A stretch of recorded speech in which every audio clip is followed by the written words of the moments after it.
channels. In this, digital environment, the trends are constantly changing. So your growth channels, your marketing channels keeps on changing.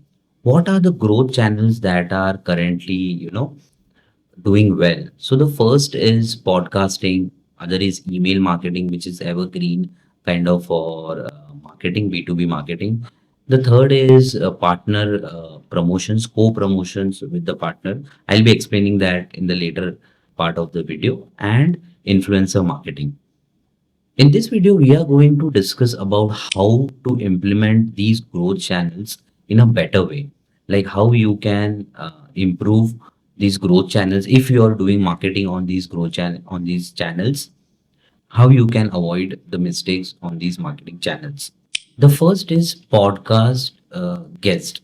Suppose you go on a podcast as a owner or as a head of the department and you speak about the brand, you speak about your experiences, and you are doing that marketing. So if you are a host of the podcast and you are doing marketing of your product through a podcast, the first thing that you should not do is you should not focus only on the founders. You should focus on other people, other similar people working in the industry as well. Inconsistency, you are posting podcast once a week, sometimes once a month, sometimes two times a week. So prepare a schedule, prepare a marketing schedule, wherein even if you post one podcast a month, it's fine, but do it consistently and regularly. The industry that you are operating in, you should only focus on those industries. You should not speak about multiple topics, multiple agendas. You should stick to one particular niche. Suppose you are speaking about chemical manufacturing, or else if you narrow it down, say you are speaking about solid chemicals or powder based chemicals.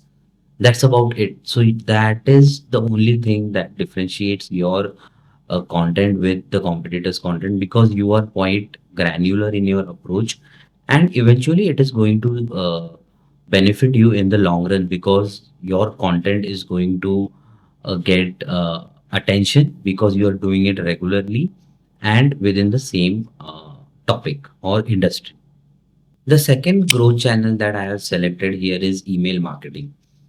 It is quite debatable that a lot of people still say that email does not work, and a lot of people say that email works. So I am of that thinking that email works if you do it correctly. The first mistake that people do here is they lack objectivity in their emails. Suppose you are doing a promotional email campaign, and you should track what you will track in that promotional email. You are going to obviously track the impression count. So make sure you know for what you are doing these emailers. If you are going to do lead generation, create a sequence of 3 to 5 emailers wherein you will get leads, content related to lead generation you are going to produce and send out to them. So make sure you have a certain objectivity in the content, and just not random emailers sending out to people. That does not work. The other thing is the timelines. People lack the consistency in sending out the emailers on time, or whatever time you have decided you should send that. Suppose you decide that I'll send a newsletter on Monday 8 a.m. or 9:30 a.m. So do that every week. If you're promising yourself, or you if you have decided that you are going to do a bi-weekly email, fine, do a bi-weekly emailer, but do it on time and follow a specific timeline, because eventually in the minds of the customers, you are putting an impression that you are consistent, and also it at the back of the mind you are in the customer's mind, because they know at this time, oh, this company emails me. So if you don't do that, and eventually he might be thinking that today I did not receive, and you are losing on that brand recall component. So if you are doing marketing campaigns, so do it with a specific timelines. The third part is the goals, the objective of your emailer and the content that you're sending does not match. There is a misalignment in that. So what do I mean by that? So suppose you want to drive traffic for a webinar that you want the users to attend your webinar. So what do? You send out a headline, you give it a headline, make sure he gets that question in his mind that if I am not attending it, I'll be missing out on something. So make sure you give that subject line, give what you are going to present in that webinar, and also how he can register. So this is the flow of the email that I'm just telling you. So the content should be similar to that. So you should not, just put out random banner and give them some blog article and ask them to register for the webinar, because I might sound, quite basic here, but it happens a lot of the time. If you're doing brand promotion, you should promote brand authority related content, how your product is better than the competition. And as I said, value based content should be there rather than random feature based brand campaign. So that there should be no misalignment in within the content and the goals. Due to this content marketing boom, there have been a lot of partner co-promotions. If you're a company that you have partnered with a similar brand or a brand that can help you grow, and you have partnered with them for content, or if you have partnered with, say, a consultant who is good in that particular industry and his content, works, and you have partnered with that particular person to promote your content. So that is what mainly partner co-promotion means. So the best example is of Neil Patel and Mr. Eric. So they do a weekly webinar so that they can promote their content, and both the parties get benefited. One thing that you have to remember here is that don't do partnership for once or twice or 5 to 10 times. That is not going to work. You have to make sure that if you are into a partnership, if you are committing to partner collaborative type of content for your marketing activity, then make sure that you do it for a specific time period. Do it for 6 months, do it for 1 year. Make sure you do scale that particular partnership to the other audiences wherein you have a real impact within both the audience. The second and the most important part here is with these companies, with even for a smaller company and larger company, I have seen a lot of managers, lot of marketing departments doing micromanagement and not focusing on the real job.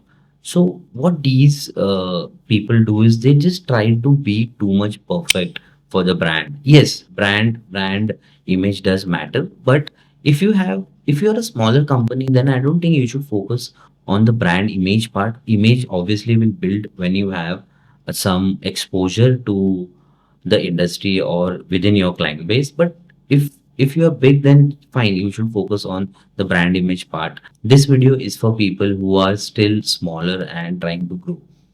So you should focus on the delivery part rather than the perfection part. That you cannot achieve perfection. Like every time the things you do, there might be small errors, and eventually, if you see your thing growing, then you should try for perfection. But initial stages, don't try for unnecessary perfections. Partner based content promotion should be research based. Make sure that you research about the topic properly, prepare the content, and then deliver it. It should not be like you just speak about each other's companies and only about your things rather than delivering value. So always focus on delivering value through your collaboration.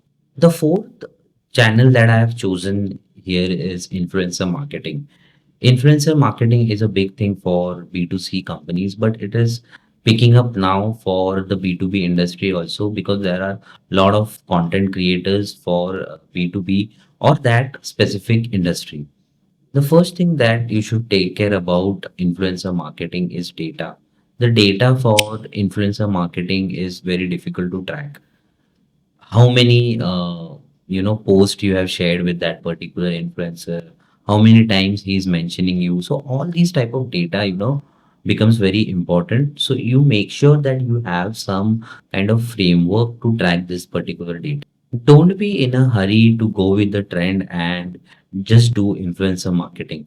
You should always focus on influencers who are trustworthy, who are really important for your business, and who can really create an impact. Just if you find such influencers within your industry, just go ahead and do the collaboration. But just doing for the sake of it is not going to help you.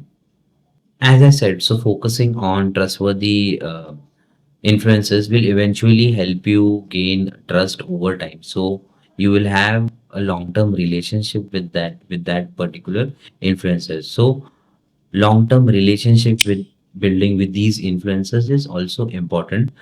When they will grow in their personal career or professional career, you will also be benefited. So make sure you have a long-term relationship with these influencers.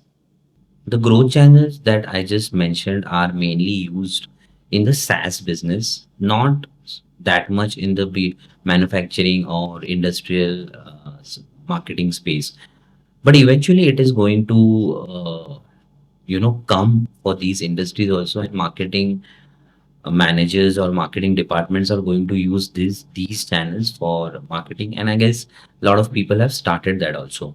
So if you are planning to start this type of marketing, like growth marketing for your B2B manufacturing company, you make sure you implement the points that I just mentioned in the video. It will help you gain upper hand from the competition. You can write to me on LinkedIn. You can also visit my website. Have If you have any queries, I am available through my email and LinkedIn. Thank you.